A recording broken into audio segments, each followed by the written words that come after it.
forever. For Mark, a single dad who had been struggling to find his place again after losing his wife, that change came at a wedding he almost didn't attend. He had been invited out of courtesy, just a guest, nothing more. But before the night was over, a woman he'd never met before, a powerful CEO everyone whispered about, would reach out her hand, look him in the eyes, and say, "Dance with me."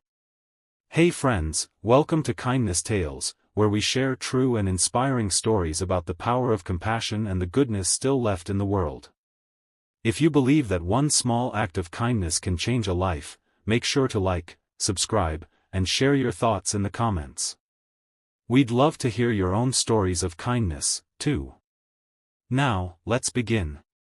Mark had been a single dad for 5 years. His wife, Amy, passed away when their daughter, Lily, was only 2. Since then, his world had been quiet, too quiet. Every day was a routine of work, picking Lily up from daycare, and cooking whatever simple meal he could manage before bedtime. Life had become about survival, not joy. When his old college friend invited him to his wedding, Mark hesitated. He didn't like crowds anymore. He didn't like small talk or the pitying looks when people found out he was raising his daughter alone. But his friend insisted. "Come on, man. You need a night out. Bring Lily if you want. It'll be good for you." So he went. The wedding was beautiful, set in a cozy vineyard on the edge of town.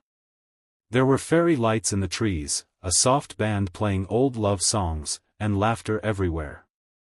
Mark stood off to the side, holding a glass of lemonade, watching couples spin across the dance floor. Lily was sitting at a table drawing on napkins with crayons someone had given her.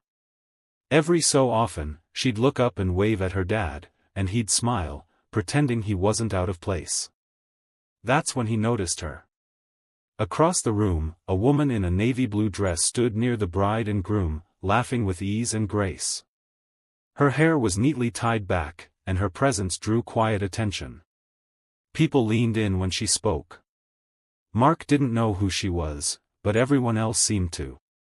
Later he'd find out she was Charlotte Green, the CEO of one of the biggest companies in the city, someone used to making headlines and commanding boardrooms. When the music shifted to a slow, classic tune, the couples paired off again. Mark looked down, suddenly aware of how alone he felt. That's when Lily came running up, tugging on his sleeve. "Daddy, why aren't you dancing?" He chuckled softly.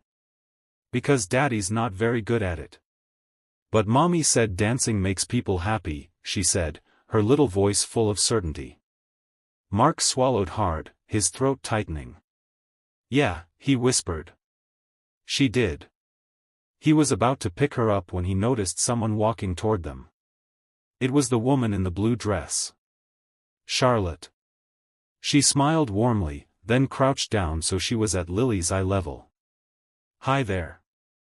I love your drawing," she said gently. "Who's that supposed to be?"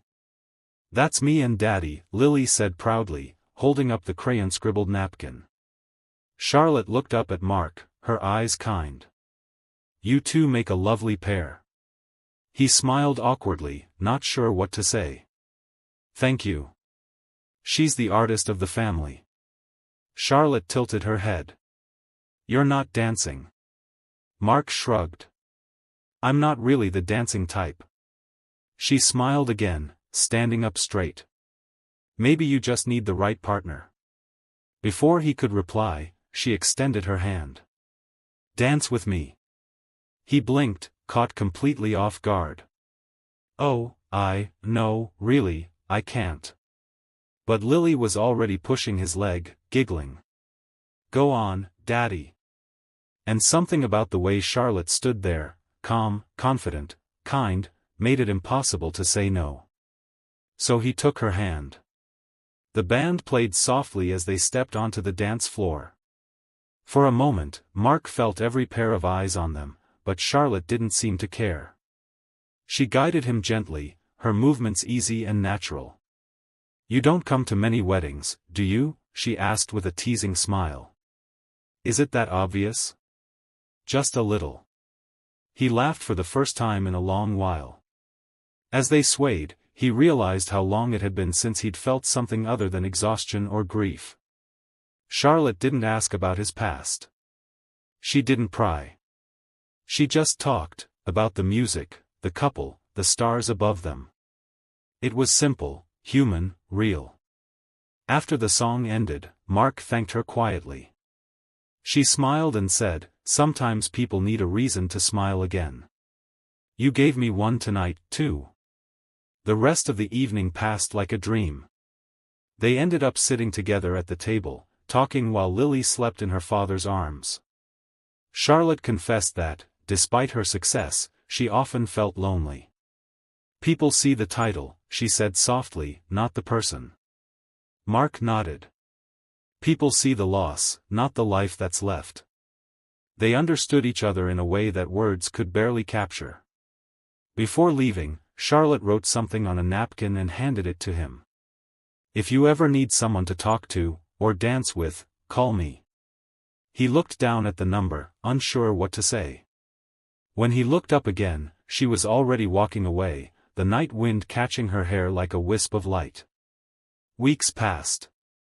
Mark kept the napkin tucked inside his wallet. Every time he saw it, he smiled, remembering how she made him feel, seen, not pitted. Encouraged, not broken. One evening, after putting Lily to bed, he finally called. They met for coffee the next day. Then again. And again. Over time, something gentle and healing grew between them. Charlotte became a part of their lives, not as someone to fill the void Amy left, but as someone who understood what kindness really meant, giving your time, your patience, and your heart without expecting anything in return.